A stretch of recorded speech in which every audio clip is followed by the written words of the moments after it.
Welcome back, ladies and gentlemen. We hope that break was truly refreshing.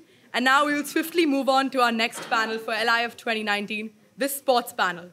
Today's very interesting sports panel consists of Mr. Sunil Gavaskar, Mr. Gaurav Bahirvani, Mr. Boria Majumdar, Ms. Jhulan Goswami, Ms. Isha Guha, and our moderator, Professor Tirthankar Roy. Please welcome them with a huge round of applause.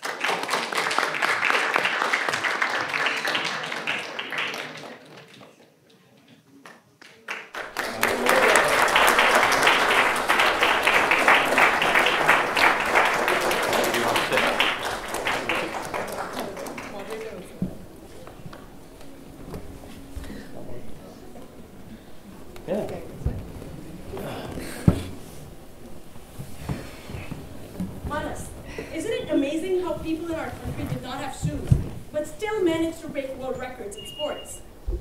I still remember the scene in the biopic of Mr. Milkha Singh, where he ran without shoes. It's inspiring how badly he was injured, but he continued to run. Yes, sir, so it's truly an inspiration and it's a testament to how much dedication and perseverance can achieve. From simple board games like snakes and ladders, and Ludo, to strategy games like chess, and to physically demanding sports like polo and martial arts, India is the country of origin to some excellent innovations in the field. In fact, the origin of chess is known to be Shatranj, the game of choice for kings and noblemen in India throughout the Mughal period in Indian history.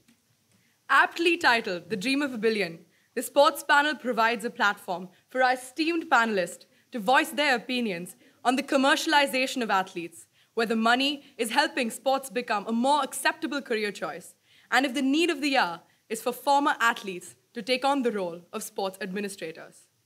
Social media has put many unknowns on the map. A cricket-crazy nation now actively follows a variety of other sports. Private leagues, endorsements, and the trend of biopics has poured a lot of money into the sporting industry, with athletes being monetary beneficiaries. We look into sport administration, where India has a dismal record. We also answer questions like, has the infusion of money made sports a realistic career choice for children to pursue? Should those who have suffered the system now get involved in cleaning it up? Are retired athletes turning into sport administrators the answer to our problems? Our first panelist for the evening, a man of many hats, is Mr. Gaurav Bahirvani, who became the youngest country head for an international consulting company. In the following years, he was instrumental in advising and guiding the launch of numerous brands in the Indian market. Now, Gaurav is widely credited for developing the concept of brand value management across corporate India. In 2015, Gaurav formally stepped into sports management. He was the former brand chief of Mahendra Singh Dhoni and currently handles one of the largest portfolio of sporting talent in India. Besides this, he's also involved as co-producers with Sony Pictures for the upcoming biographical film feature based on the life of Jhulan Goswami. Sir, we are truly thankful for your presence here. Thank you.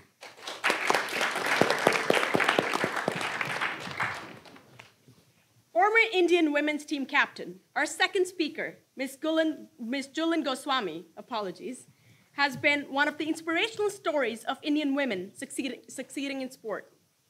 Having led India for many years as captain, she eventually relinquished that official responsibility, but has continued to remain an integral part of the Indian team. She has taken on the role of player coach to expand her responsibilities and mentor the next generation of cricketers, many of whom were inspired by her success in the early years of her career. A biopic covering her journey from Kolkata to the World Cup final in 2017 is currently in the making as well. Thank you so much, Ms. Goswami, for being here with us.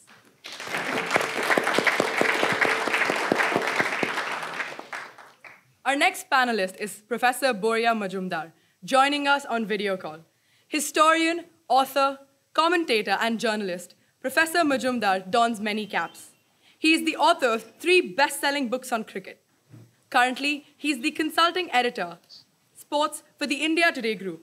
Professor Majumdar is also an avid columnist and writes for the Times of India and Economic Times. He holds an MA from the University of Calcutta and a DPhil in Social History of Indian Cricket from the University of Oxford. Thank you, sir, for joining us today.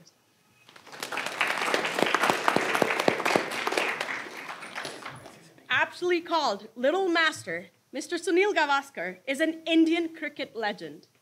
He represented the national team for over 16 years. Regarded as one of the greatest openers the world has ever seen, he has 34 test hundreds and over 10,000 runs to his name, being the first to reach this recognition. He is particularly known for his ability to play fast bowling and his impressive performance against the West Indian quartet. He was also part of the 1983 World Cup winning team. He is a recipient of the Padma Shri and the Padma Bhushan. Present among us today, ladies and gentlemen, for the sports panel is Mr. Sunil Gavaskar.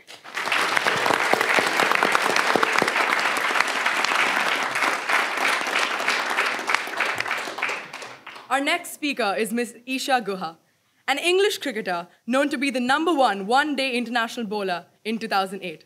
Ms. Guha is part of the 2009 World Cup winning team, as well as the leading presenter and commentator for cricket tournaments across the world. Born in High Wycombe in the United Kingdom, a biochemistry graduate, Ms. Guha took 101 wickets in 83 one-day international and was a critical player in England's squad for more than a decade as they established themselves as one of the leading side in women's cricket. Ma'am, thank you for being here. You are truly an inspiration to women.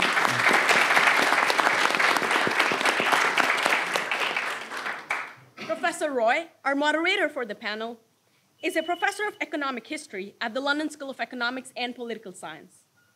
As an academic historian, he has a profound understanding of the role of sports in a nation's trajectory. He's a prolific writer and has written 3 best-selling books in the history of India. He holds a PhD from the Center for Development Studies, Jawaharlal Nehru University. Thank you so much, sir, for moderating the panel. So, without any further ado, we would like to hand over the mic to you to begin this amazing discussion. Thank you, sir. Thank you. Thank you all for being here, for coming to this panel, and a very warm welcome and thanks to all the panelists. As we have heard, each one of you, in very distinct way, have contributed to making the sports world and the cricket world very exciting for many Indians and for the world. I am personally very thrilled to be sharing a stage with my boyhood hero, for a very long time, the only boyhood hero I had, and remember now the days when I was finishing school, waking up in the middle of the night, much to the annoyance of the parents, switching on the radio to hear that Sunil Gavaskar is still batting in Port of Spain at 140 not out. So I feel a little bit of that thrill here, so thank you very much.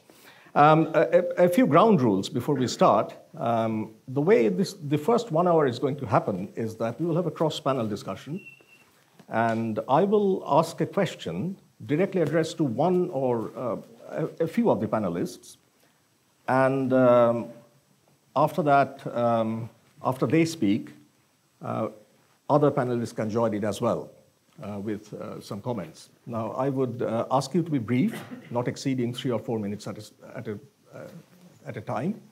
If you do speak longer, I may actually interrupt you, but I'll do it very politely. And at the end of that 1 hour of cross-panel discussion, we'll open up to audience for questions. And I would ask the audience to be brief, precise when you ask a question. Should say something which has a question mark at the end, and preferably address it to a specific panelist so that we can organize it a bit better. But of course, anyone can join in, any of the panelists at any time. So my first question will be a question mainly for Jhulan and Isha. Perhaps Jhulan can have a go first. The question is this. I mean, you are both terrific, fantastic cricketers, but you are much more than that. I mean, you are also symbol of a huge rise in popularity of women's cricket in India and the world. Tournaments in women's cricket have been happening for a very long time. So what has changed now, which makes this a much more popular game than before? And do you think that in media coverage, broadcasting time, money, women's cricket is catching up with men's cricket? Or do you think that it's still behind, far behind, and perhaps falling behind? So would you like to go first? Well, 2000. Get a bit closer to the mic. Well, 2017 World Cup was a big event for us because after 2017 World Cup, in back home, people start following women's cricket. They want to watch regular basis matches in television, and yeah, social media play a big role. And now it's like after 2017 World Cup, few girls doing a lot of commercial job. And before 2017 World Cup, it was totally different platform for women's cricket. But I always believe if you want to grow as a team, you need to perform well in international cricket, particularly in a tournament like World Cup. If you're able to do well, tournament like World Cup, then definitely you're able to do something for your next generation people. And that was my conversation was always there with my teammates. I always believe that, yes, we are achieving individually different way, but if you do well in a international platform, particularly like World Cup, then definitely a lot of things can change for women's cricket. And that is the most important thing for Indian women's cricket. At this moment, we are doing well. Last 1 year after World Cup, we all mostly won all the ODI series, home or abroad also. And endorsements, people start following up. Social media is getting a lot of interact with the new people. But yeah, at this moment, it's going in the right direction for Indian cricket. I guess the question that everyone has in one's mind is whether women, half the population, are actually more engaged with cricket, watching it more, whether girls are playing it more. Perhaps Isha could have some take on that? Yeah, I mean, Jhulan's alluded to the fact that you need a successful team for people to be interested in a sport. But visibility is also key because there's no point having a successful team if no one's watching it. And just to give you an example, in 2009 we had the World T20 final at Lord's, and it was England against New Zealand women in the first semi-final, and then following that was the men, Pakistan against Sri Lanka. And I was hugely frustrated because on the team bus going to the venue, the England boys had been knocked out of the tournament previously. So we were kind of their only hope. And I remember going to, being on the team bus, going to the ground, and on all the pubs, they were advertising the Pakistan-Sri Lanka match. There was no mention of the women's game, which was going to be on television. Fast forward to 2017, you've got an England-India final. No one said that, or no one believed that Lord's could be sold out during the final. Sunny, you were there. It was a fantastic occasion. We don't need to remind anyone who won. But Fair enough. But it really was a seminal moment in women's cricket because not only was it a packed-out house, 180 million were watching around the world. There were over 1 million people watching on Sky Sports, which is more than the average that you get for a Premier League game in England. So that was a huge moment for women's cricket. It shows there is an interest there. And I'd also like to say I'm really sort of proud of Jhulan and what she's achieved as a fellow Bengali. But to be able to still be playing at the highest level 17 years later, I'm just so happy that she's finally getting the recognition she deserves. But on the back of that World Cup final, you saw the interest not just from girls. There were boys walking away wanting to be the next Anya Shrubsole or wanting to bat like Smriti Mandana. And in India, you saw the effects in it. Young girls were going to sports shops not asking for Virat Kohli on the back or MS Dhoni, but Smriti Mandana, Mithali Raj, Jhulan Goswami. And I think that's kind of highlighting where we are as a sport. It still needs to improve. We need professionalization all around the globe, so teams don't pull away from the pack, but yeah, in the right direction. Excellent. Would any of the other panelists would like to join in on this subject? Boria, please feel free whenever you have something to say. Yeah, firstly, it's interesting. Firstly, thanks for having me. But interesting, Isha mentioned Jhulan as a fellow Bengali. 6 members, including yourself, Professor Roy, 4 of us Bengalis. Something's going on. Something's going on. I mean, I don't know what, but anyway, having said that. She's female. When you mentioned or you asked the question of Isha and Jhulan, you mentioned women's cricket. And you kept asking, or you said 7 or 8 times women's cricket. All of us mentioned that. Do you actually say it's the England men's cricket team? Or do you say it's the Indian men's cricket team? Yeah. You don't, do you? You say it's the Indian cricket team. Why is it that we, despite being intellectuals, say it's the women's cricket team from India or the England women's cricket team? We instantly accord a pejorative connotation to the game. Let's first start with this panel and agree that both are on an equal plane, if not monetarily, at least intellectually. They are also representing India or England, and it's the Indian team or the English team that is playing the game. Point number 1. Point number 2, 2005, I can't see the audience from here in Calcutta. Ask your audience, how many of them remember that Jhulan and her team made the final of the World Cup in South Africa in 2005? I bet my bottom dollar 10 hands will not go up. But then, how many of us remember what happened in 2017? And that will tell you a story. Finally, you can move on. I mean, I don't want to take more time on this one.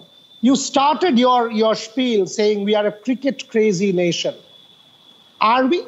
Do we actually go and watch women's domestic cricket or men's domestic cricket?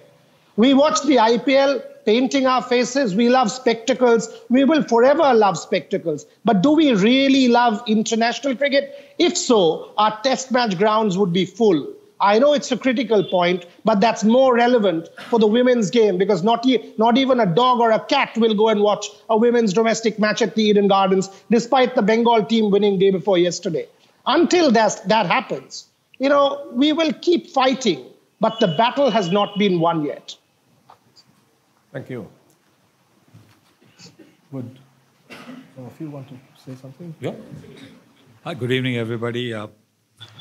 So you just said in the introduction that you've been a fan of mine. Thank you so much. When you talk about your childhood, listening to it, it actually, when I sit here, it makes me feel 90 years old. Then I'm not that old. No, but and then, if you were a fan, and I'm sure you are, yeah, I am. then you should know that I opened the batting. Yeah, of course. Yet you went to Jhulan and to Isa, and didn't come to me. And You will have your chance. Now, actually, I'm batting 4th because even Boria was batting 3. I'm going to say that at number 4 is where I got my highest score in Test cricket. Mm-hmm. And that's why I always keep teasing Sachin, batting at number 4 is easy because I got my highest score at that number. But there's a story of that particular innings as well. That was the first time I was batting down the order because I was feeling a little problem concentrating, standing in the slips, and then if we had to bat after the West Indies team had batted, then I wasn't quite able to concentrate, and therefore I was getting out to lose shots. So the team management actually took that into account and were gracious enough to ask me to bat number 4 in this last and final test. It was the 6th test of the series. And what happened was Malcolm Marshall, off the 4th ball of the innings, fired out Anshuman Gaikwad, trying to fend a bouncer. He was caught behind. Next ball was Dilip Vengsarkar. And Marshall bounced him as well, and he was again caught in the gully. So I went to bat of the 6th ball of the first over to stave off a hat trick. I did that, and Viv Richards, who was standing in the second slip, as he ran towards the other end to stand in the second slip of that, as he passed me, he said to me, "Hey, Sunny, no matter what number you bat, man, the score is still 0."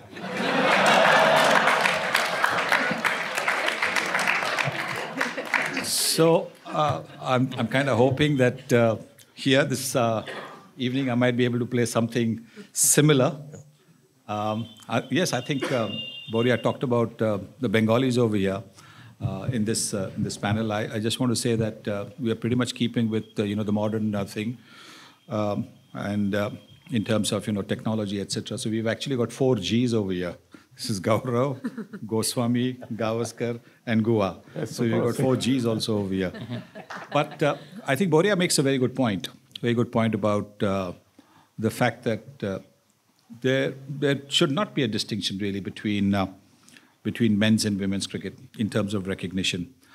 But I think it'll happen. It'll happen because the team is now all over the world. Women's cricket has started to attract more attention. You're getting more television coverage. You're getting sponsors coming through, and that's only good for the women's game. And therefore, I think sooner than later, I think that distinction will probably become less. I don't think it'll totally go away as it happens in other sport. You have tennis, and you always say ladies finals and men's finals. So that little distinction will always remain. But in the minds of many, when, for example, the England team is playing, they'll say England's in the finals. They won't say England women team is in the final or India is in the finals. That's what, even when in 2017, it was never the Indian women's team is in the finals. It was always, hey, India is in the finals, let's go and watch. So I think that recognition has already started to come. And I think that's only good because I think women playing cricket, and my sister used to play a bit of cricket.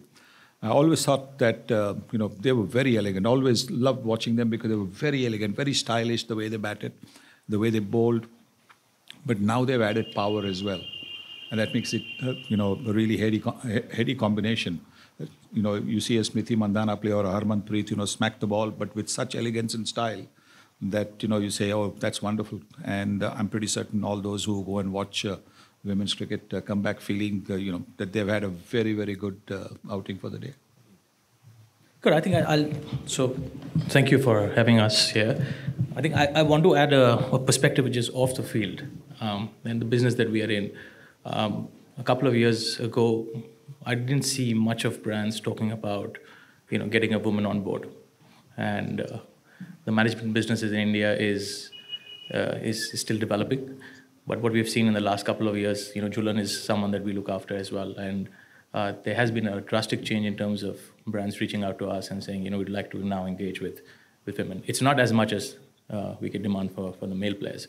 But I think a lot of credit goes to media as well. I think Boria has been a strong advocate around this subject. And I do wish that, a lot of other sports journalists do add to it, besides just playing politics around it. But I think the fact is that a few years from now, there's going to be a huge difference in terms of the popularity that we talk about between men and women. On the contrary, if you see other sports outside cricket, the women have actually done fairly well. If you look at badminton, for example, PV Sindhu is probably one of the most popular names that we know of. And brands don't look at her any differently than a Virat Kohli today, from that side. So that is changing. The only difference there is that you don't have too many men who are actually winning the badminton games. So, so the women are definitely leading there. And I think in cricket, a few years from now, women will definitely be at par. At least we speak about them, at par. But I do hope that, media will continue to support, and people like Boria would probably talk a little more and write a little more about these things so that, everybody starts feeling the same way. Thank you very much. And let's move on to a next topic, to a different topic. But of course, we can come back to this because this is a huge subject. We can come back to it during the audience question session. And overall, I get the idea that all of you are extremely positive about what's going on. And that's the message we carry. So my next question will be directly addressed to Mr. Gavaskar. I'm sure you have faced this question many times before in different forms. You have served cricket in many roles for many years, but above all, as one of the best players of the game. But between your playing years, and now, the game has changed in a very big way. The format has changed, it has commercialized, and I think, I'm borrowing a phrase from Boria's book, cricket has seen a cash box revolution. Are you happy with that change? Do you think that money has improved the game in some ways, or do you feel that, do you have regrets? No, I think it's very good that the money has come into the game, because what it does is it actually makes the game a career option. And for any sport to flourish, I think it's got to be a viable career option, where parents see a little spark in their child and encourage that spark to be developed into a fire. In the old days, perhaps that wasn't the case, when parents would say, come now, you've played enough, let's come inside and study. Now that is not really happening, where parents see that they have, their child is promising in some sport, and particularly cricket. They encourage the child to go and play. And again, look at me, I retired about 30 odd years ago, but I'm connected with the game, because it's a career option. And therefore, I do believe that other sports, if they can become career options, football is a career option here. So, you look at the number of footballers playing. So clearly, I think that makes a difference. And therefore, the money coming into the game is very welcome. I just have a little reservation, and I believe Ricky Ponting, mentioned that yesterday in an interview that he did in India. I just have a little reservation about, the uncapped players who get, these, enormous amounts of money in the IPL. Because I believe that a lot of them only play that. A lot of them only play those, 14 games over a period of 4 weeks, 6 weeks, and do not play any domestic cricket. Don't play. They're not good enough for 50 overs. They're not good enough for the longer format, the 4-day format, and they never play. And I believe that that's actually not encouraging a player. It actually is spoiling a player, because then you're encouraging a lot of good players only to think in terms of, playing only one format of the game. To be a complete cricketer, you've got to be playing all forms of the game and doing well in all forms of the game. You do well in all forms of the game, you're going to be recognized as one of, a player to remember. And therefore, if there's a cap on an uncapped player, not just the Indian players, all the uncapped players from all over the world, I believe that, the Ranji Trophy, which is now at the moment, pretty much in the on the back foot, that will become a little more attractive, because today in India, the first-class cricketer feels he's the poor cousin of the IPL cricketer. He hardly gets anything. And I do believe that is something that needs to be looked at very seriously by the administrators, to make sure that like for example, we have a Cheteshwar Pujara who's not good enough to be picked by any of the IPL franchises, or the franchises don't think he's good enough to be picked for T20 cricket. Now, why should he, therefore, if he was only playing first-class cricket, why should he be saying, I'm doing so much for Indian cricket, I'm out there, I'm taking the blows on my body, on my helmet, I'm scoring runs, I'm denying myself the pleasure of flashing outside the off stump because my team needs me to stick down there, I'm not going to take that risk, and I'm going to stick around and play a 4 and 5 hour inning, get 100, and stabilize the innings, give the innings a little bit of momentum. But at the end of the day, for having done all that, I'm going to get only 1/3 of what somebody who is never going to play for India is going to get. So if that cap comes about, then it'll be absolutely fantastic. But to your question about the money coming into the game, yes, it's very good. I don't think it has spoiled. I don't think it has spoiled the players. There'll always be the odd player. But if you look at the bigger picture, the bigger picture is that it has done wonders for Indian cricket. The infrastructure has improved dramatically. The the players' attitude towards fitness training, everything has improved because they realize that to be fit, to be able to get those contracts, they've got to be fit and performing. So all told, I think the money coming into the game has had a very, very positive impact on Indian cricket. Well, let me adopt that question a little. I mean, more or less following from what you said.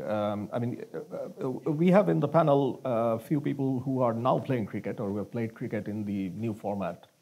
So do you have a preference? Maybe Isha could have a go first. I mean, do you have a preference for what kind of cricket you want to play? Well, I didn't like playing T20 cricket because I used to get smacked everywhere. But in terms of being a broadcaster and watching the game, I guess I am a bit of a traditionalist. I love Test match cricket, but I love T20 cricket equally. They're both very different games. They both bring very different things to the table. I mean, the last year of Test cricket has just been so fascinating. I mean, there was a real threat and there was a lot of negativity around touring teams and them always doing badly. But we've just seen India go to Australia and win there. We've seen Sri Lanka go to South Africa. West Indies have actually won at home, which, is against the grain, against a very good England side. And that's been great to see. So, I think there's a place for all the different formats. I think we've got a new tournament coming in England, which everyone's kind of scratching their heads. They're kind of waiting in anticipation as to what's going to unfold. It's 100 balls, we know that. That is purely to try and attract more viewers to the game of cricket in England. The ECB have said that they're not expecting people to follow that format around the world. And when Sunny says about, the commercialisation of cricket has been great for India. There's more money coming into the game. I mean, India is the cricketing hub of the sporting world now. And I think there are similar issues globally. I mean, you just look at the West Indies. There are a lot of players who choose to play T20 cricket because there's more money available to them. They want to play in the IPL. So this is something that will have to be managed globally, because otherwise you're going to start to have T20 freelancers around the world. And you can't stop them from doing that, not at all. So these are all relevant talking points, but it is a global situation at the moment. And no one's going to say no to money. It's just making sure, like anything, because it's the same in the women's game, you don't have the best teams and the best players pulling away from the pack. And you've got to find a way somehow of trying to look after the local players and the domestic players as well as those at the top level. I kind of went from one to another, but it is quite a it is a topic that is in sync with everything else. Indeed. So if I can rephrase that, I mean, I guess the real worry is that the audience preferences will shape the quality and future of cricket, and there may be something not entirely good about that. I don't know if you agree with that, but perhaps Jhulan will have something to say about the format and what you like to play. Well, what kind of cricket you like to play? Well, I already give up T20 cricket. So okay. I have only one option. It's one day or Test cricket. But unfortunately, we are not playing regular basis Test cricket. But if I have that option, so definitely I'm going to give up one day and T20 and concentrate on the Test cricket. But yes. As a cricketer, you want to play all the formats. Just now, Sunny sir told us that that's the most challenging, preparing different format, and you have to be particular about your role. Yeah. And it's not easy. It looks easy, but when you are preparing yourself for different format game, it requires a lot of mental stability, mental toughness, as well as you have to do a lot of adjustment on your technique. So yeah, is for a cricketers. Yeah, you love to take any kind of challenge, but as a cricketer, I enjoy playing longer format of the game because I found, mentally as well as skill-wise, I can have to be very top level. Otherwise, you cannot survive, particularly in a longer format game. So yeah, for me, I already give up T20 because I found that if you are, getting older, and you need little bit of cushion in between of the over. So I found that that's the best way you can give up one format. And secondly, I found that when I'm getting older and my next generation girls can a little bit of time to prepare themselves for international cricket, to adjust international cricket and play one day and T20 test cricket. So by the time they will be enough experience about international cricket, because domestic cricket structure in India still is growing. So you need a little bit of time. And as well as you're talking about that money matter, yes, sports person do require money, because it's not about that only money, because you need to fulfill your requirement, particularly about your diet, your training method, your stuff. So everything is day by day is going expensive. So if you don't have proper money, then you're not able to plan yourself. So I think everything is required at this moment for develop the cricket from grassroots level. Thank you. Let me ask you, Boria, on this question. Do you, as a cricket connoisseur, someone who studies the game from at great depth, do you have a preference for what kind of format you really enjoy watching? Are you happy with the trend that the formats are changing so much? There are two parts to this answer. One, obviously, like everybody else. I love watching Test cricket as a viewer.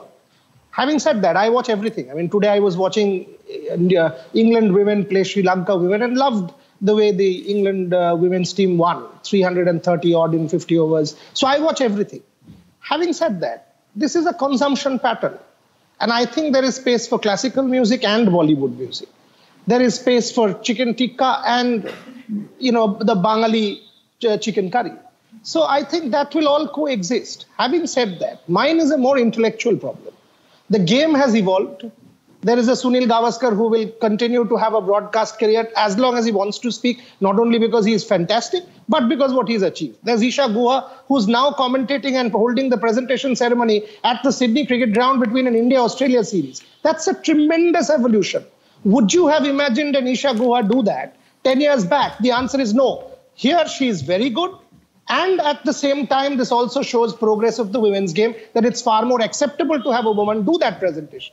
But when it comes to us, this panel discussion is being held in an academic institution. LSE, one of the foremost institutions in the world. Professor Roy Apni, you teach economic and political history. Now you tell me, in our school textbooks, let's go down to the grassroots when we talk about the evolution of a sport.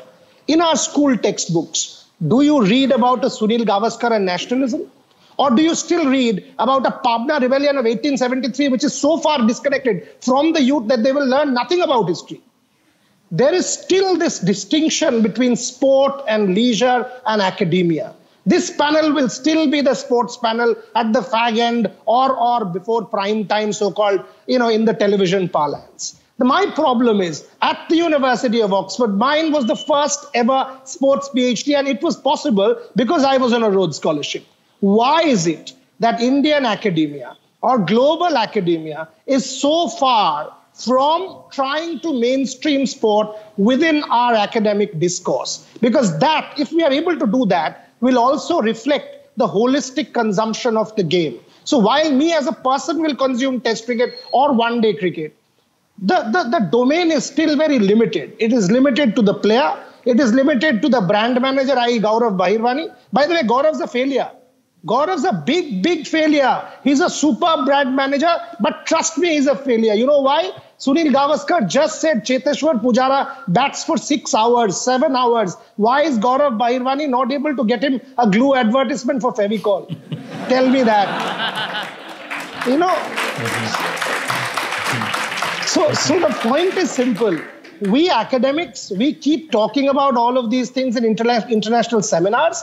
But when it comes to us, will we intellectualize the game and give people a holistic view of what is good and what is bad? So far, we haven't done that. Thank you. And don't worry, as a fellow academic, I'm soon going to ask you an academic question. But I'll keep you in suspense. Okay, but Gaurav, would you like to join this discussion? Not this one. Okay. I'll have a separate one with him later. So.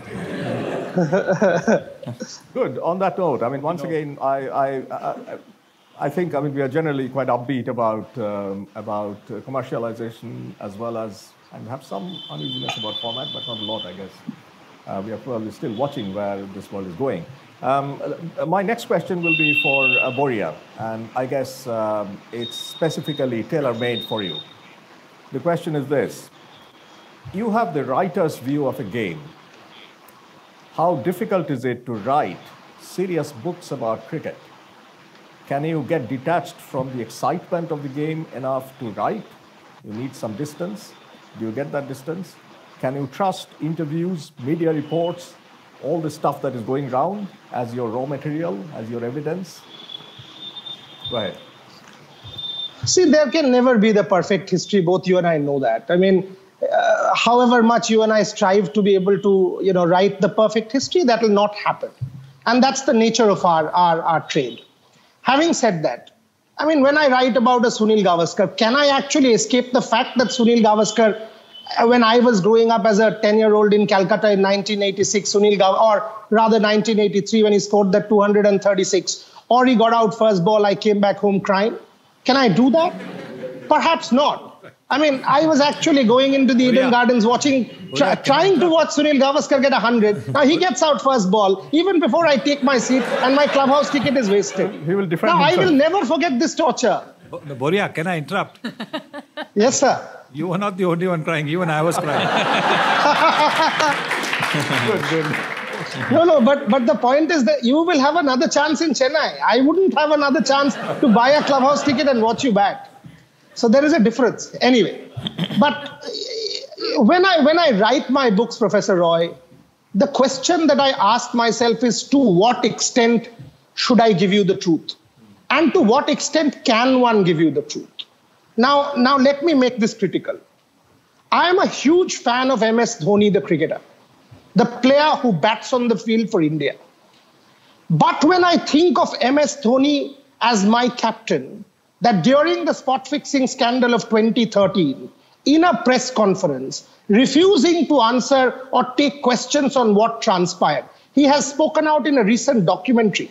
But in 2013, he chose to remain silent. In front of a Supreme Court appointed committee, he is said to have not spoken out the truth. And we are all aware of what the Muddal Committee report is about what was going on in the Chennai team. I feel let down. Now the question is, how do I judge MS Dhoni?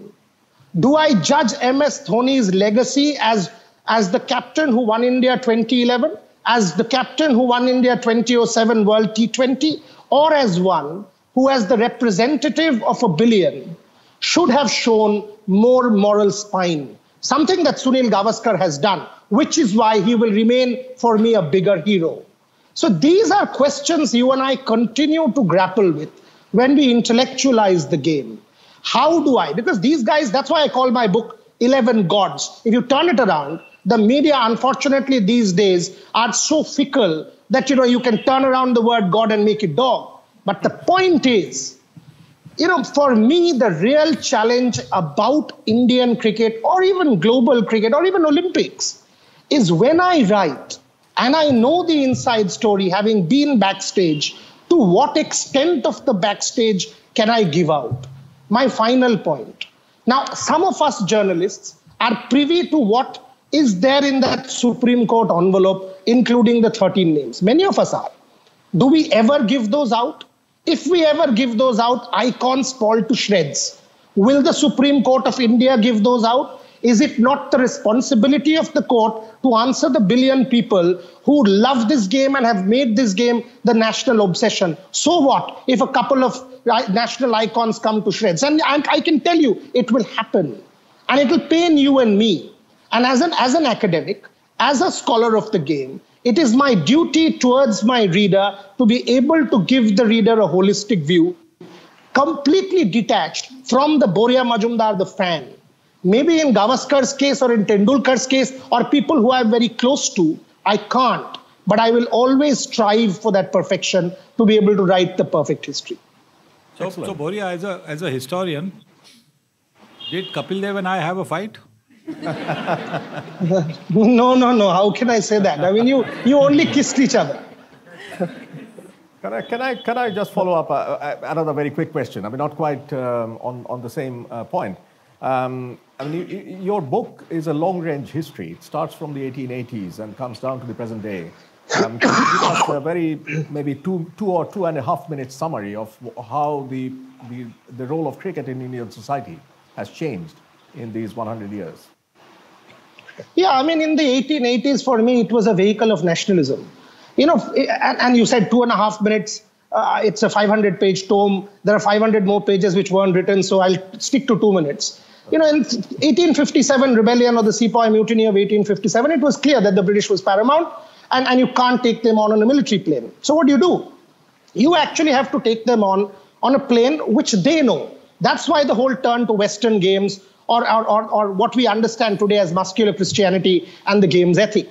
That's why you see this very particular in the 1870s, 1880s, in Mumbai with the Parsis, in Calcutta with the middle classes like Sharoda Ranjan and others. So that phase continued till about the late 19th century, about the turn of the century, when Indian cricket was gradually turning nationalist. Then it turned into a whole communal phase when 5 different communities started playing the game, and the most important tournament was the Bombay Pentangular. That continued up to the 1940s, 1946.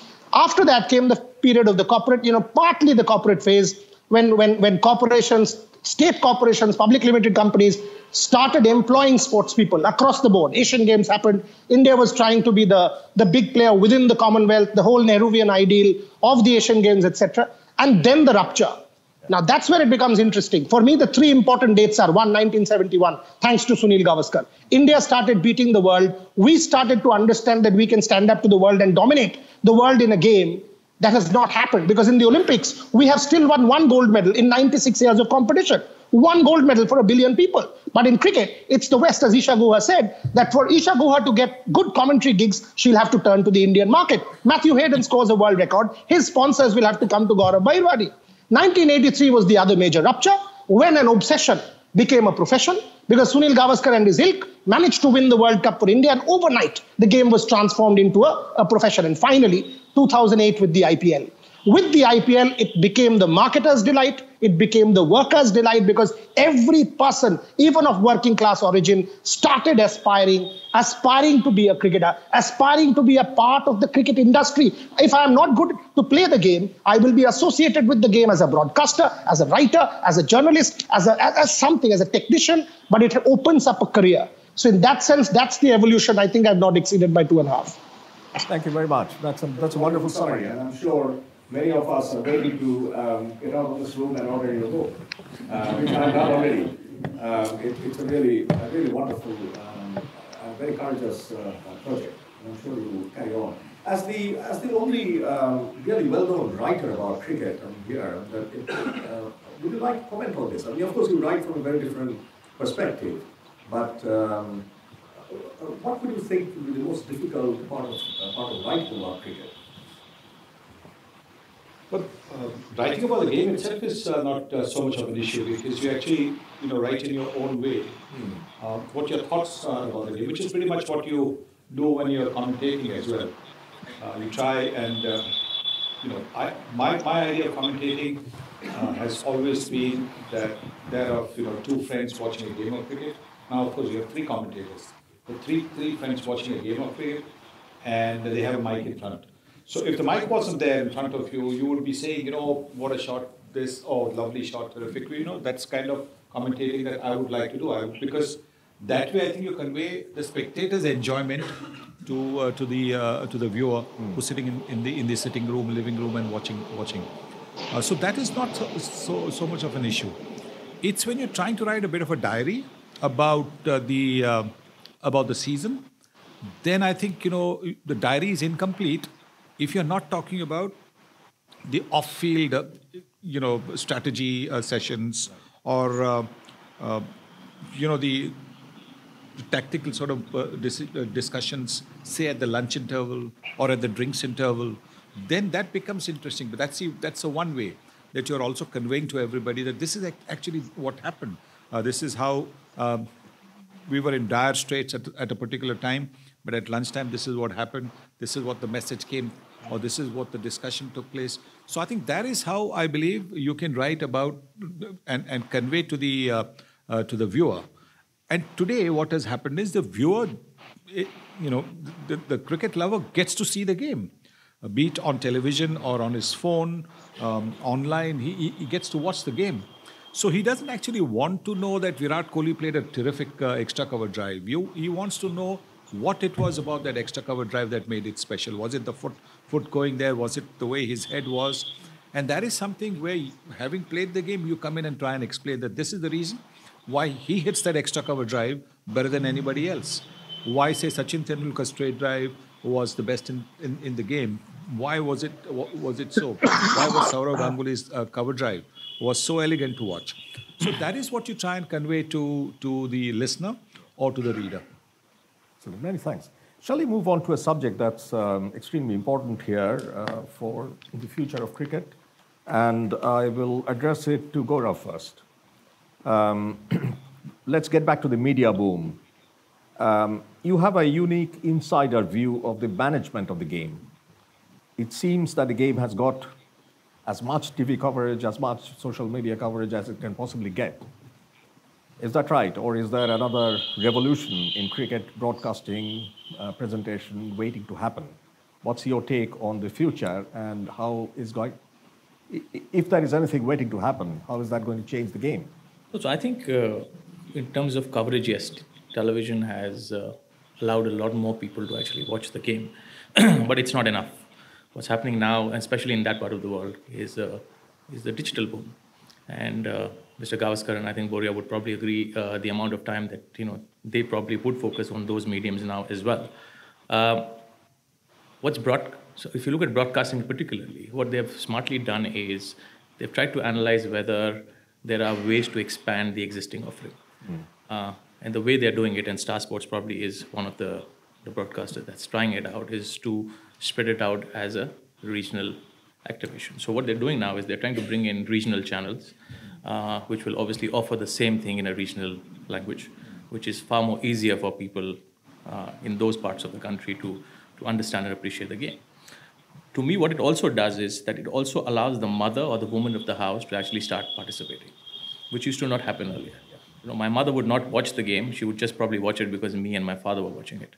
But I think now if she's by herself in the afternoon and switching channels, and there was a cricket match happening, but the language was what she actually prefers to hear, she would probably stop for a few minutes and watch it.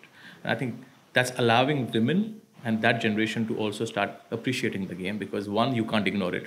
We live in India, so that's something which is all around us. Digitization on the other end, for example, I think with smartphones being available to every single entity literally in India, the appreciation of the game is far more. I think the spread is far more. Maybe Boria and Mr. Gavaskar may have a different view on television, but I think that going forward, lesser people will actually watch the game on television, and they'll probably watch it on the way, is what I'd probably say. So, radio, which used to be a great medium in the past, is coming back again. I remember when we were when I was working in the corporate segment, and we couldn't watch the match when it was going live. So we could keep refreshing a particular website like Cricinfo just to check the score. Digital radio is a great revolution. It's happening now, and there's a way in which you can actually keep following the game while you are actually working as well. So I think there are multiple mediums which are now entering the space, allowing the game to spread more. There are also platforms which are going international. I'll give you an example of a streaming platform in India which belongs to Star Sports, is Hotstar. I think it's available now in the UK as well, so you guys can actually watch it here simultaneously. I think IPL's appreciation will be far more here because now it's available to you. So this is a revolution which is, I wouldn't say it's a revolution, but it is something which is actually going to go on for a very long time. It's not just going to happen and then something new will come up. Because the more digitized it gets, the more people actually start looking at the game differently. Right? I mean, that's so you understand the appreciation of cricket as a game, but I think what it'll also do is it'll lead the way for other sports, which probably is critical as well, because we are all talking about cricket here, but it also helps that cricket leads the way for other sports, and I think digitization is probably that medium now which was necessary. From a broadcaster's point of view, I think because cricket is the most popular game, it benefits them from advertising, which is the reason why that is shown more than probably the other sports.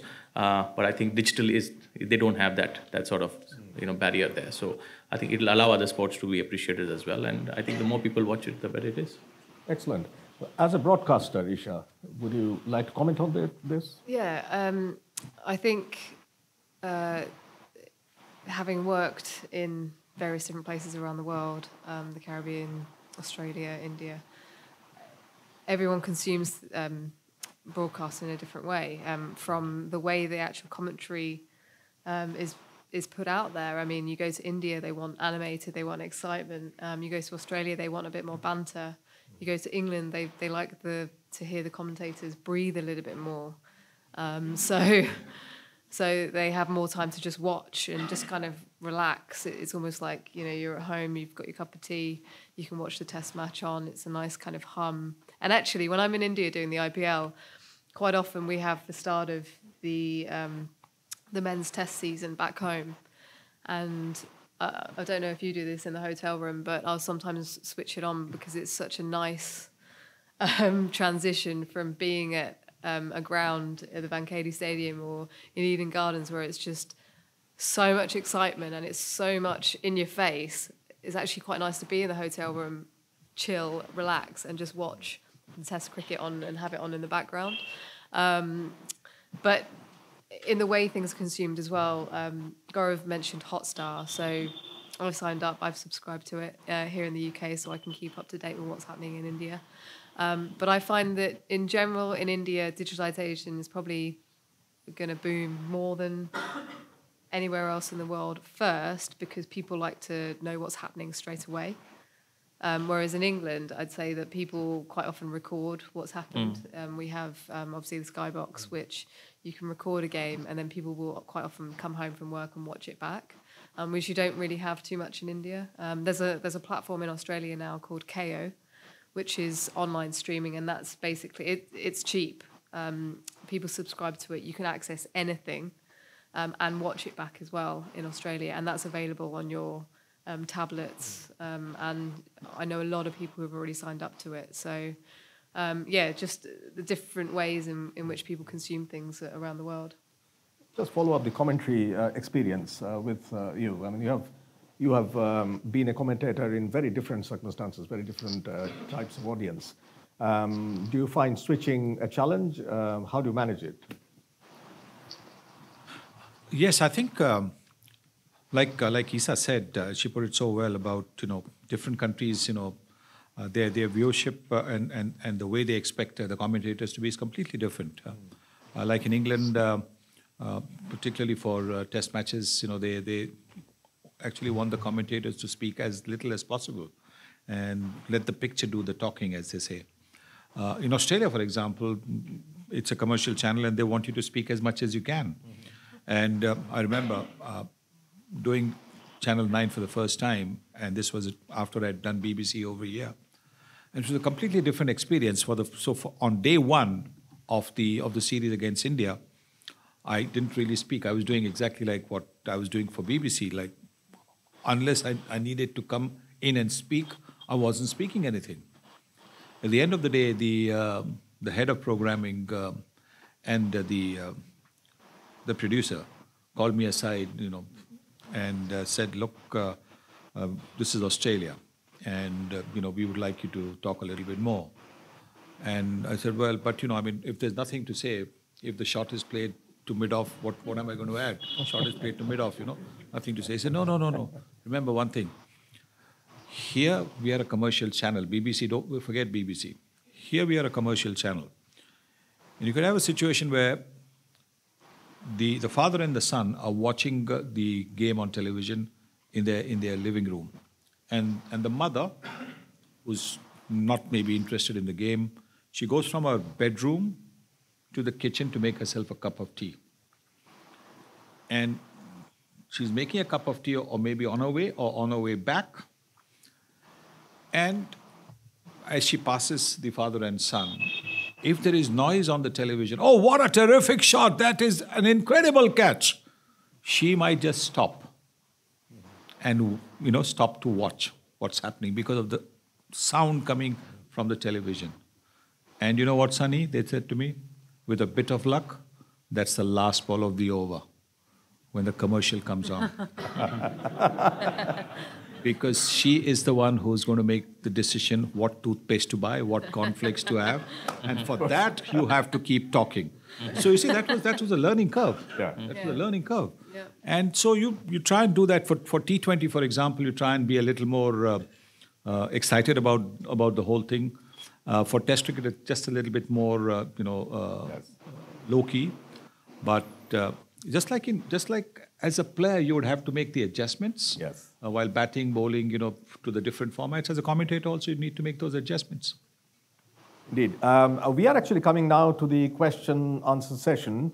I did want to take up, can we take 3 minutes more just to give some panelists a chance to address a question which takes us a little beyond cricket into sports in general. Gaurav raised this, so let me take you on that. Cricket, of course, grabs the limelight, it grabs the money, it takes a lot more percentage of the sponsorship money, but it's one of the many sports, many games, and living in Britain where newspapers give you every day a long pull-out on sports, but cricket is only 5 or 10% of that. You get a kind of more balanced picture of where cricket is. In India, you don't get that. So I wonder whether you agree or you would like to comment on, perhaps two of you, whether there's an obsession with the game in India and whether that's harming or other sports, or maybe cricket is showing the way for other sports. Perhaps let's start with you. I think cricket is showing the way because first and foremost, it's the cricket administration. At the moment, I know they are in a different place, but cricket administration has been very good in the way they have promoted the game, the way they have ensured that the game has stayed on top. It's a unique game where at the end of every over for television, there's an opportunity for a brand to present itself on television for 30 seconds, 35 seconds, 40 seconds. At the fall of a wicket, again, you get for about 90 seconds, maybe sometimes a little bit more.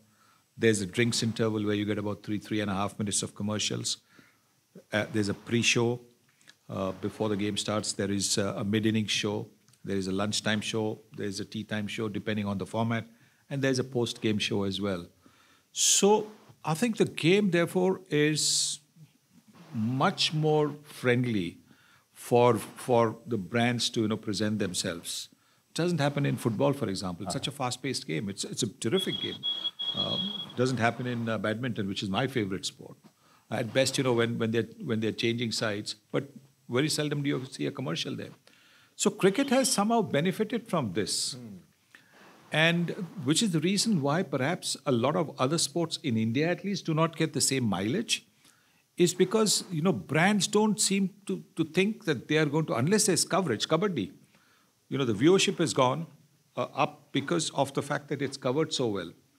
So wherever you are going to get a situation where the brands can sort of get mileage, you will find that game prospering. And with television now covering just about every sport, I think all other games are prospering as well. All other games are getting better. Okay, before we move to Q&A, and we have to do that very soon, Boria, for 1 minute, would you like to come in? Yeah, I think nationalism is directly proportional to coverage. If you take the case of PV Sindhu, PV Sindhu now endorses 21 brands soon after Rio. And this is what Gopi Chand tells me, that before Rio, a tire company had approached her with a endorsement packet of 50,000 rupees, 50,000. And Gopi told her father that, look, just don't sign it, because if something happens in Rio, this 50,000 might go up to 50 lakhs, which is what? The equivalent of 50,000 pounds at this point in time. So don't just sign it. And it happened in Rio that she won a silver medal. Today she endorses 21 brands, which is the second highest after Virat Kohli. For me, nationalism is directly related to India's performance. Why did cricket become what it became? Because of the Sunil Gavaskar-led revolution of the 1980s and the Kapil Dev-led World Cup of 1983. At that same time, 1 year before, at the Asian Games, you've seen India lose 1-7 to Pakistan with all of the color television sets in India, consuming that Mir Ranjan Negi consumed 7 goals at the Delhi Asian Games. Hockey goes downhill despite winning the World Cup in 75. This I teach as part of my course. That hockey goes downhill, cricket goes up. How many medals did you win in the 1984 Olympics? 0. How many medals did you win in Seoul 1988? 0. How many medals did you win in 1992 Barcelona? 0. The fact is, if you still want to call yourself, and when it happened with the Mary Kom at the Excel Arena in London, Mary Kom became the poster girl of Britain. When Abhinav Bindra won the gold at the Beijing Asian Games, the Beijing Olympic Games, he became the toast of the nation. If India wins 10 medals in Tokyo next year, it won't happen. If India does win 10 medals in Tokyo, 6 or 7 might happen, realistically at this point in time, including 2 golds. Believe you me, Olympic sport will get a massive fillip. But nationalism has to see performance. For people to make a Jhulan Goswami a hero, she had to have 2017. Isha Guha had to have a 2009. Sunil Gavaskar had to have a 1983. PV Sindhu had a 2016. But Indian sport is waiting for that breakthrough moment when we win multiple golds at the Olympic Games. On that note, many thanks. We now open up to audience questions. There should be a mobile microphone. Okay, let's start from the extreme end. It is great to hear your views on a range of issues. I had 2 questions. One is for the panel over here asking about, don't you think the formats, especially ODIs, are very batsman friendly? So, and there's a need to make it more friendly for bowlers by either reducing foul plays or something like that. So, would you have any other ideas? And one was for Boria, an academic one. If you could shed some light on the Duckworth-Lewis rule and make it easy for us to understand. And I hope you're working on an alternative maybe. DLS. Alternative. Sorry? There's already another one, right? DLS, that they've started to use. The flat answer for me is no. I'm not working on any alternative. I'm not a statistician. And the simple answer is I don't understand Duckworth-Lewis either. Would one of you like to, maybe Jhulan would like to comment on the ODI and being batsman friendly? Well, cricket has been changed. When ODI started, it was only 15 overs power play early. But because of little bit of excitement, little bit of other way, as a bowler, you have a lot of challenge. But one thing I must say, there's only one word that I'm enjoying as a bowler, because I'm able to do something little bit extra. I can say to the batter, sir, aapko nahi, that the margin of error is very, very small for us. So we have to be very precise about our job, our role. So, and for that you have to do a lot of work on a training session. So yeah, but that way, if you think as a bowler, I'm really enjoying that format. That new rules, all this stuff. Thank you. Okay, yes, you first. I'll then look to the other end of the room. Hi, my name's Harsh. I play cricket for the Kent Second 11 Academy. I just wanted to get your thoughts on how a cricketer can transition to the next level and handle the pressures of playing at the next level easier. Sort of links to the Mind Games documentary about the mental challenges of high-end sport. It's a good question, because I've always believed that it is, skill's important, of course, but I've always believed that it's temperament that separates the men from the boys. You could have all the skills in the world. You could be, tremendous batsman in the nets, or a tremendous bowler in the nets, or in club matches. But to make the progress, you've got to have the temperament, where you will find the going's not easy, but how you stick it out. Whether as a bowler or as a batsman, how you stick it out, how you do not, lose your focus, how you keep going at it, how you keep trying, is what's going to make the difference. So you play the way that you've grown up playing.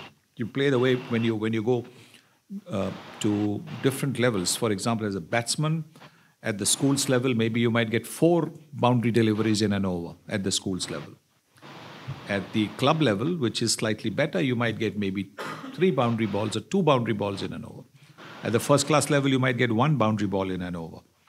At the test, you might get 1 boundary ball in maybe 3 overs or 4 overs. How you therefore bide your time for that boundary, but at the same time, you're keeping the scoreboard ticking with 1s and 2s, is what's going to make you a top batsman. Similarly, as a bowler, you just got to have that little bit of patience. At the school level, you might get a wicket just about every over, but it becomes harder as you bowl to better batsmen. And therefore, the idea of being there, trying and keeping going is what is going to take you from one level to another level. So that is what I think you should be doing. And I've always believed in the 3 Ds: discipline, dedication, and determination. If I might just expand on it a little bit, the dedication is obviously where you practice hard, maybe 4 or 5 days in the week, morning and evening. That is your dedication towards the sport. The discipline is not just about having early hours where you give your body the kind of rest that you want. The discipline is about adjusting your game to the needs of the situation. That discipline will mean that the rest of the team rallies around you. It's not easy to do it all the time. You will fail. Everybody fails. Even the best of players fail in that particular aspect. But the effort must be there. The try must be there. And the determination is, when things are not going well for you, like you're playing and missing, you're getting wrapped on the thigh, you're being hit on the chest as a batsman or getting hit on the knuckles, you still say to yourself, right, I'm going to tire this guy out, and then at the end of the day, I'm going to be the one who's going to be smiling. Like my captain once said, give the first half, my coach, Vasu Paranjpe, said to me when I was starting to play for the club, Dadar Union, he said, give the first half an hour to the bowler. The next 5.5 hours will be yours. That's wonderful. We have many questions waiting to be asked, but perhaps the gentleman on the left. Ladies ko bhi to bolo. Yes, of course, yeah. We'll come to you next. Yes, please go ahead. Yeah. Hi, my name is Adarsh. As a sports fan and as a cricket fan, it's been an absolute treat. So thanks to all of you. My question is mainly more for Isha regarding sort of English cricket currently. As I see it, there seems to be too much cricket, and we're not selling grounds. Even T20, maybe bar the Oval and Old Trafford, it's not really being always sell out. Another tournament, is that going to make any difference? I think the idea behind the new tournament is to bring new fans to the game. I think what the ECB were trying to say when they were marketing was that they are very grateful for the current fans that they have. But they want to expand to, because cricket isn't the #1 sport in this country, that's a fact. I mean, you go to India, even Australia, it's the #1 sport. So you're having to compete with the likes of football, which is pretty much 12 months of the year now. Rugby, loads of other sports that people play in this country. But it's amazing when you have an ICC Champions Trophy or World Cup that comes to this country where you just have the fan for that particular country going to the ground. So you'll find in this Cricket World Cup that already, I think 70%, 80% of the tickets have already been sold. India games, Pakistan games, Bangladesh games, they will all be sold out. But when it comes to the domestic level, how are you trying to attract more people to the game? Well, you've got to make it fun to watch.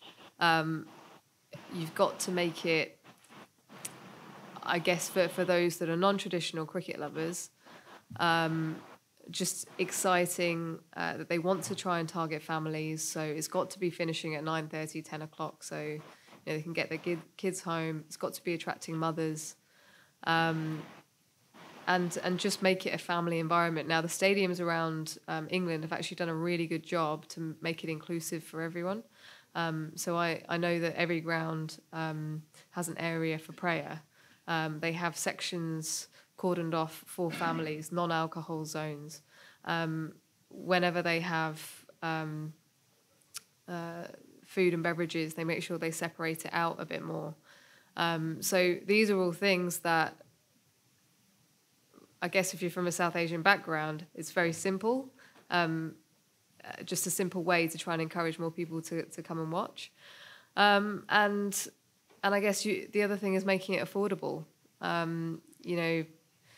Going to the Caribbean recently, and they've only just dropped their prices. It was too expensive to go and watch a game in Barbados for the local people, and all of a sudden they've dropped their prices and they're getting sellouts at grounds. I mean, for that at recent England West Indies one-day series, it was packed out. So all these things are going to be important when it comes to the new tournament. You need the players to buy into it. They will if they're getting more money, which they will be. And just make it a fun environment to be a part of. Many thanks. Do we have time for one more question? Oh, I see. Okay. Can I give the mic to the lady who has been waiting to ask a question, and then we'll go up, yes. Hello, my name's Monique. I'm 27. I'm a wheelchair user, but I never let my disability define me. What I was going to say to Isha is I used to play table cricket for disability women, and I ended up going to the finals in Lords, and I actually came second, but by 2 runs I would have won, but I missed out on that opportunity. And my next question is for Mr. Gaurav. Have you ever thought about making a platform for disabled table cricket players? Well, I haven't, but I'll probably start with you now. Yeah.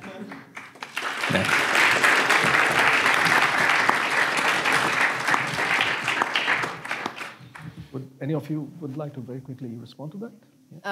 Yeah. Firstly, congratulations on everything you have achieved, and to be able to go to Lords is a very special treat in itself. So, yeah, keep doing what you're doing because you are an inspiration. I'm from Wolverhampton, and I've travelled 2 hours to get here today. Amazing. Yeah, incredible. Just...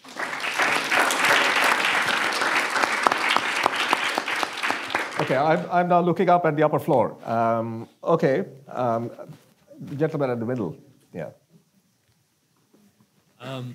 First of all, thank you very much to all the panelists today for speaking. It was all very interesting. I have a question for Isha in particular. So just when you're maybe growing up in High Wycombe, was there anyone in particular who especially inspired you to pursue cricket and sport in general? Maybe such as like your family, friends, teachers, etc. I think, yeah, I was quite lucky. I had very supportive parents. So I basically copied my brother in the back garden playing cricket. I copied everything he did. Mum had to persuade Dad to take me down to the local cricket club and start with the boys at the age of 8. But I guess for traditional Asian families in England, it might have been frowned upon that I was the only girl in a boys' team from an Indian background amongst British boys and boys from Pakistani descent. But because they never saw it as an issue, no one else did. And so I guess from an early age, I was just a human playing cricket. You know, I was never kind of differentiated as a girl playing in a boys' team. So that was really helpful to me initially. And then I guess just learning, being competitive with my brother in the back garden, which I think a lot of young girls will say that that's how they got into cricket. It'd be great to hear Jhulan's story. I want to know who's going to be playing you in this movie. I'll tell you later. So did you bowl the boys out? I may have bowled the boys out a few times, yeah. Okay, let's take a question from here.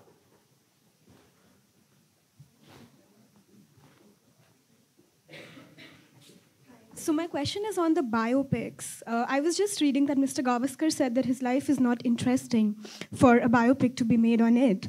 And tying it to the larger number of biopics that we see today, So do you think it's possible to be completely objective when you're making a biopic on a national hero?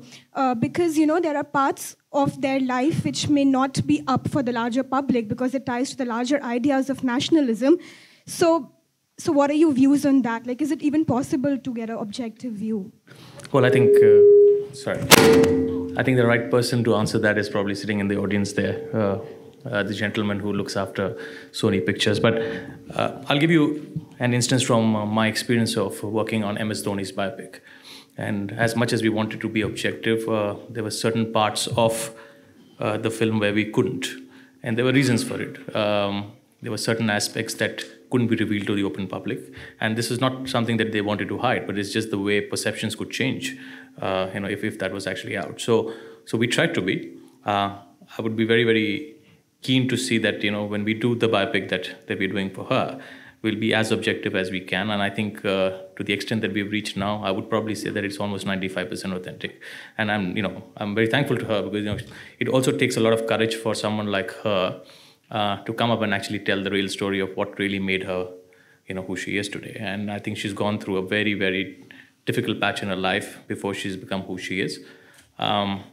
It's not easy, especially for a woman in India, to actually come up with a lot of those things and talk about it. But I think she has, and I'm very glad that Vivek has offered the opportunity to us to come forward and actually put that out on celluloid and see if we can actually put that story out for the larger audience to learn from it. And I'd eagerly look forward to actually making a biopic on him if he's ready for it. There's a very interesting question about how you draw the line between private and public. Sure. Yeah. But there are so many questions waiting to be asked. Actually, I saw a hand, before, and I promised you that I'll give you. Yeah. Hello. Yeah. Thank you for the talk. My question is specifically to Mr. Gavaskar. If you were the current Indian team captain, would you risk playing your fast bowlers and batsmen in the IPL just a month before the World Cup? And my second question is just to you, who would be your number 4 for the Indian cricket team?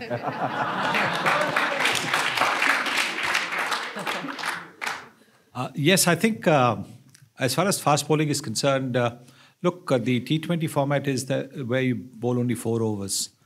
And very seldom will you find the fast bowlers of any team bowl 4 overs consecutively. At best, they'll bowl 3 overs, then they're kept back for the final over. So I don't think that's much of an effort.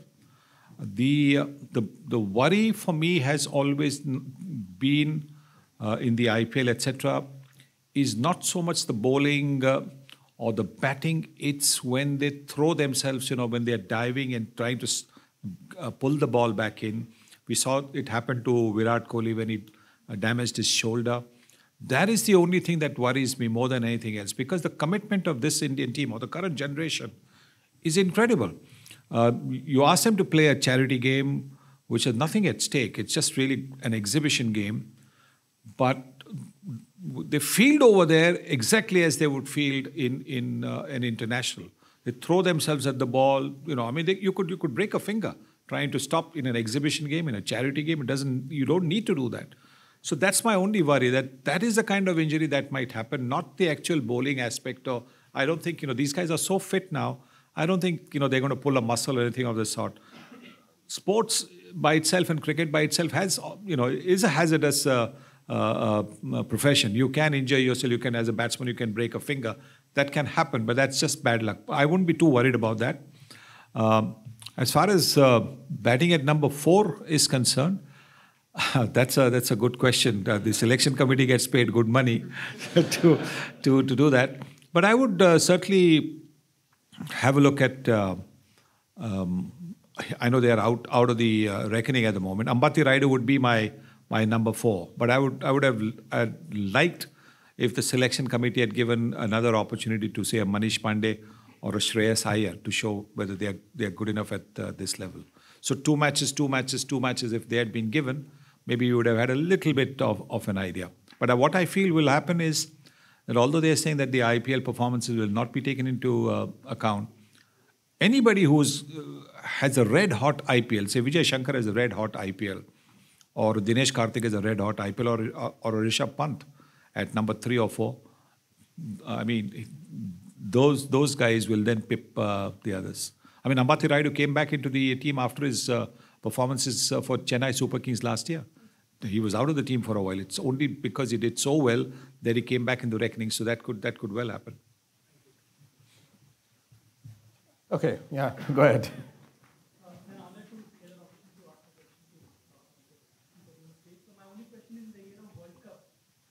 I mean, personally, I think the ODI cricket has lost its relevance. It's just the World Cup which keeps it afloat. So, do you think is it acceptable to phase it out, or there are some ideas to uplift it, the game, the ODI format? I mean, I think the World Cup, because it's going to be played every 4 years, will have that relevance. But as a commentator, having got used to 2020, the 50-over game becomes a little bit of a drag sometimes.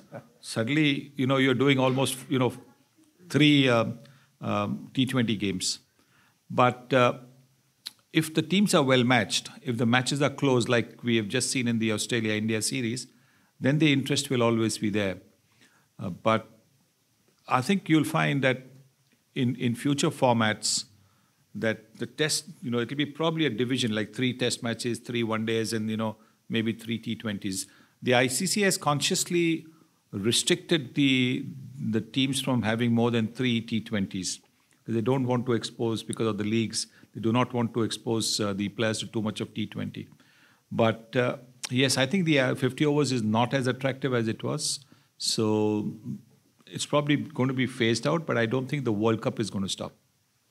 I think when you look at the 3 formats, that's probably the one that's most at risk. But in the women's game, Jhulan, they introduced the one-day championships, which is essentially qualification for the World Cup, which I think they were thinking of using maybe for the men as well. But how do you think that has effect? Because essentially you could have a 3-game series, win the first 2, and then the last one's a dead rubber. But you're actually playing for points now for every game. So has that made it a lot better?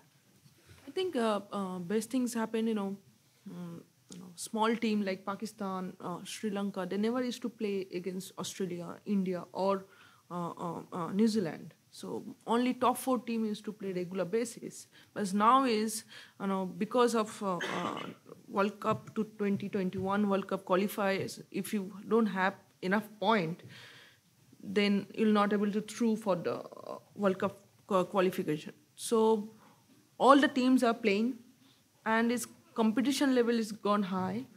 And Pakistan beat New Zealand, Sri Lanka beat India, things going to change. And 3-match series, 3 ODIs and 3 T20, and it makes players also a little bit of fresh. Otherwise, 5 ODI or 7 ODI, end of the last ODIs, you already start losing your focus. So I found that 3 ODI and 3 T20, and if you're playing one test match, this is complete package for tour. So I think ICC have done great job for women's cricket to have ICC championship, because otherwise we never played against Pakistan or Bangladesh or Sri Lanka, because hardly we play. But now everybody have to play each other, so its competition level is high, number of matches is increased, and it's competition is good that you're going to play World Cup qualifiers straight away if you are able to have enough number of points. So yeah, it's good for women's cricket. Thank you. We just have time for one last question, and let me ask, yes, you.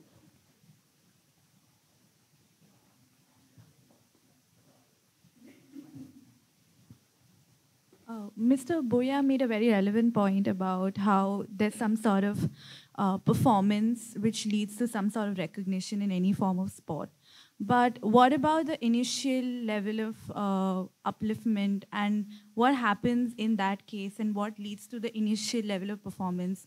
Is there some sponsorship, or is there some kind of support that is been given to any other sport except for cricket in India? What are your views? Thank you. I can speak from the cricket point of view. I can say that since the Board of Control for Cricket in India also took over women's cricket, there's a lot more women's cricket happening. Correct me if I'm wrong. A lot more women's competitions happening. And that is actually encouraging a lot of women to take up the sport. Look, any sport is going to be watched or followed because of the stars that it has. If there are no stars in that, people who want to go and watch those stars, it's not going to catch on at all. And what's happening now with women's cricket, for example, is India has got stars. Jhulan's a star. Mithali has been a star. There's Harmanpreet, Smriti Mandhana, this new kid, if I might call her a kid, Jemima. I mean, they are all fabulous players. I mean, so the more that star thing comes through, the more the backing it will get from the administrators as well as the sponsors. And once you get that corporate backing, then you can do a lot more. You can spread the game around. Once the corporate backing comes, you can spread it into all the districts, all the states, and that's how you'll be able to grow the game. Would Gaurav have the last word on this? Sorry, I mean, you were... I was going to ask him. Go ahead, I mean, do that. Well, I was going to ask Gaurav, because at some point you need to kind of break the cycle. That's what happened with women. The women's game was broadcasters didn't want to broadcast it because no one was turning up, but no one was turning up because it wasn't being marketed. So I think England did that really well, actually. They just really got behind the marketing campaign. All of a sudden we're getting sellout games, not just for World Cup tournaments, but for just bilateral series. And then as a result, broadcasters want to cover it, and then you get the sponsors in. But I mean, what is your experience? Where does it start from? Is it the corporates that have to say, right, we're going to do this? I think what's happened in last, 4 or 5 years is, besides the brands coming in, private entities have actually stepped into sport more seriously. You'll be surprised that within the marketing budget of a company today, there's a separate budget for sports, which you never had so many years ago. And what they're doing with sports is not just going into an IPL jersey and plastering their logo, but they're trying to actually develop young talent and push them to the next level. And that is, I think, where the change will actually happen. There are still, I think, hundreds and hundreds of talent in India who don't actually have the money to buy a simple kit.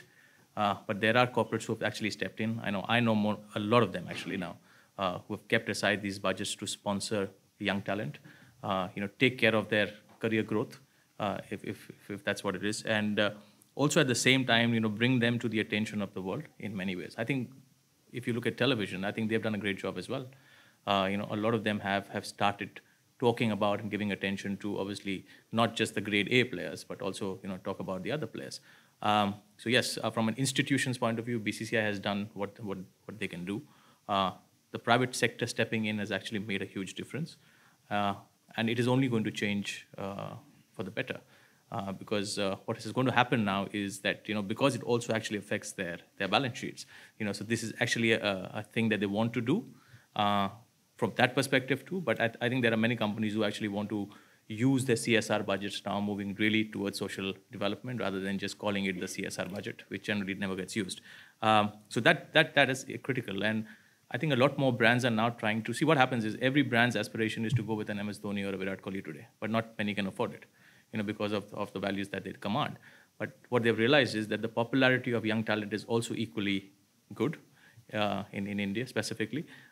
So they are actually pushing the value of those talents as well. So it's very nice to see that a young guy like Rishabh Pant now, has too many brands following around him. And a few years ago, nobody really spoke about him. So that actually gives him a lot of encouragement and pushes his personal confidence to a different level. So I think, yes, there are changes happening, and perhaps in the next 4 or 5 years, we'll see a lot more private company participation in actually, getting this talent off the ground. Excellent. So the future has a lot of good things in store for us. On that happy note, let's conclude this session today. Many thanks to the panelists, all of you. You've done a fantastic job. Your comments were extremely enjoyable and really contributed to this. Many thanks to the audience for great questions and for coming here.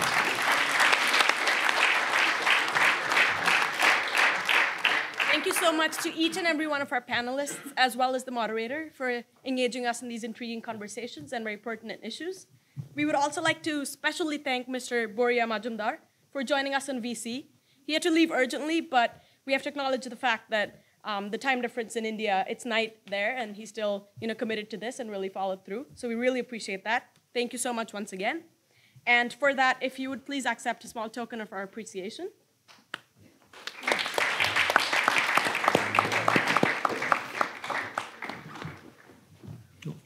May I just ask you one question? Did you manage to ask Boria where he was going at 11:30 at night? Where he had to rush off at 11:30 at night, India time? We did not manage to ask him that. Sorry about that. Thank you. Thank you. Thank you very much. Thank you. Oh, thank you very much. Many thanks. Thank you. Really appreciate that. Thank you. One time. We would like to thank our panelists for a truly engaging panel. And we hope the audience enjoyed today's panels as much as we did organizing them for you. And we hope to see you next year at LIF 2020 and all the other future LIFs as well. We would also like to call upon Dr. Abhishek Sharma, second secretary in the High Commission, on stage as part of the closing ceremony. Please welcome him with a huge round of applause. Good evening, everyone. I can see you had a very long day. Yeah. So I won't take much of your time. Yesterday when it was finalized that I would be giving the closing remarks, so I checked with the organizing team, what should I speak about? So this told me that you speak about the emergence of India in the global context.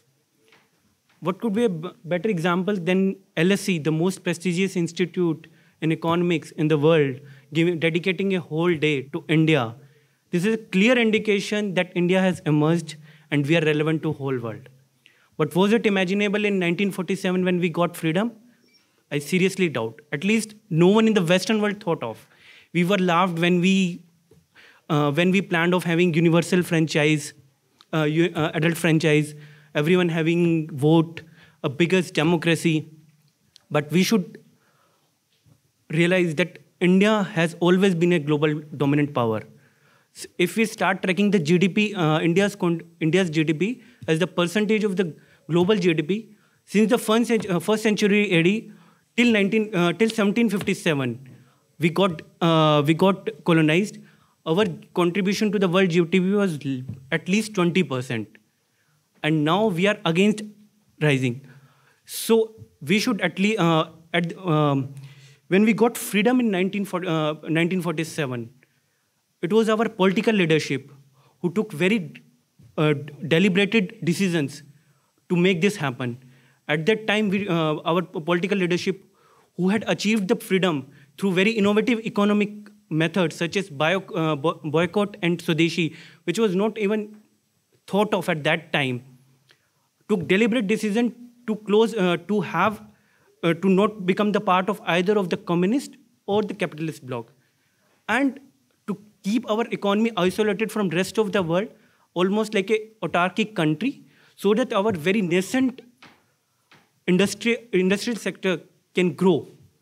However, it was finally the financial crisis of 1991, which prompted the government of India to liberalize its economy. And now we all know that there was no looking back after that. In the last 30 years, we have made unimaginable strides. We are the third largest global economy in PPP terms. We have reached Mars. A country which was a net recipient of the foreign aid today has become the next net donor. We are giving around 10 billions of it every year to our neighbors. Our IT sector, we are now known as the IT power throughout the world. So these are some of the examples where we can say India has emerged. But have we really emerged? I won't say it's not an emergence, it's a resurgence. A global economy, which was always a dominant power, had an ebb during the period of colonization, is now resurging. We have just started. Today we are just the 7%. Will it be possible for a country which is home of around 1/5 of the humanity to sustain its population with only 7% of the GDP of the 7% GDP of the world GDP? We need to move more. We have to uplift a lot of people from the poverty. India is still the home of the maximum number of poor people, most undernourished people, and we need to move forward. And this responsibility lies upon all the youths like you and me who are under the age of 35 to make this possible.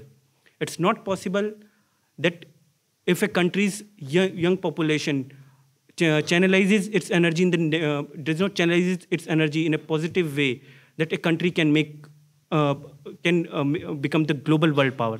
So it's the responsibility of us. So I would like to end with this, that we should all progress. We all should try to make our country progress. You all are global citizens. It's not necessary that you all go back to India to make this happen.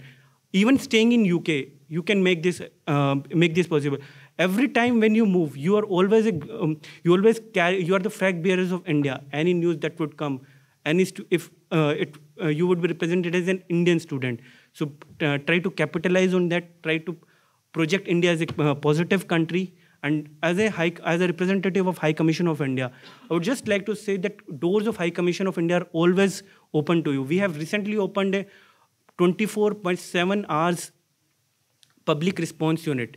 In case any one of you need any help, we are a phone call away from you, all of you people. Our High Commissioner is very open to engaging with you. Any event of you in which you want our help, High Commission would be more than happy to come forward to help you out.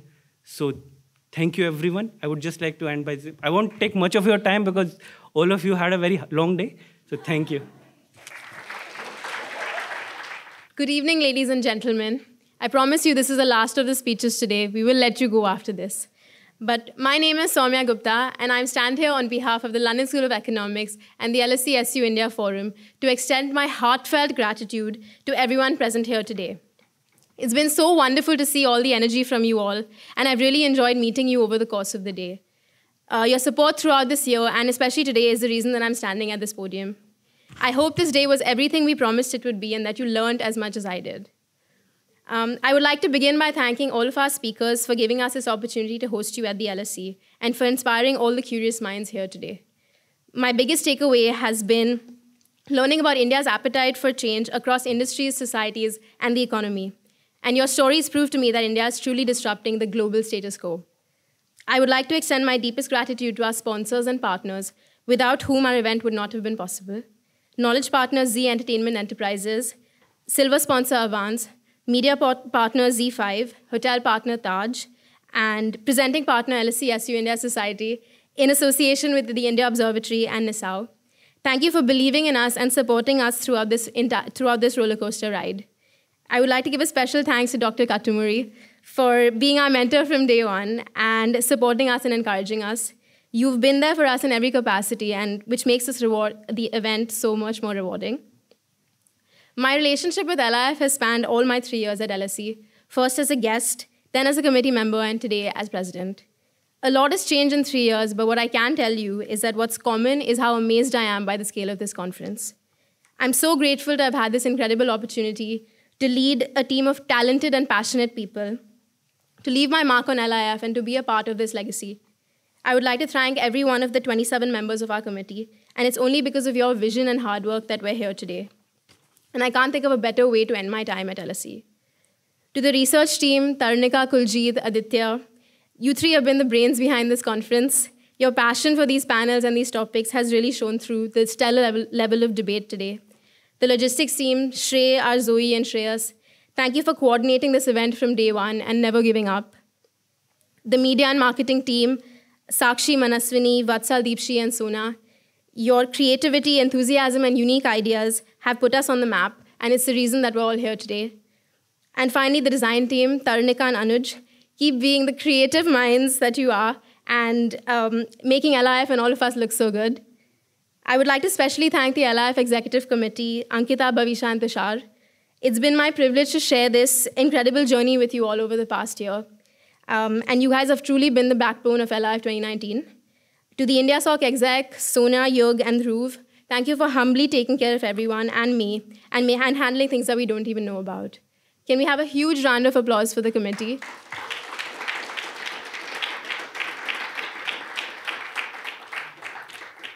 So everyone, through all the uncertainty, through all the highs and lows, here we are.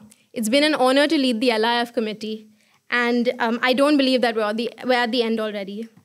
Every day in the last 8 months, I've learned so much and grown so much, and that's something that I can never forget and will cherish forever. Thank you all for coming. We hope for LIF to keep growing every year, to build on our successes and come back bigger and better next year.